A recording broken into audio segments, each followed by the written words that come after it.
இந்த பாவங்கள் ஜெகதீஸ்வரா?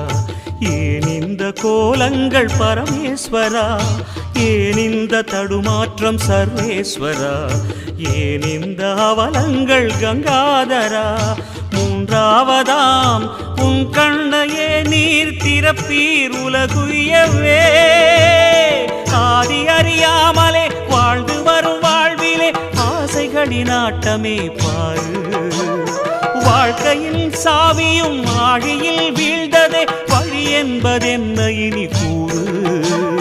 கைலையில் தாண்டவம் ஆடியது போதுமே, பூமியில் நீ வந்து ஆடு. பூமியில் நீ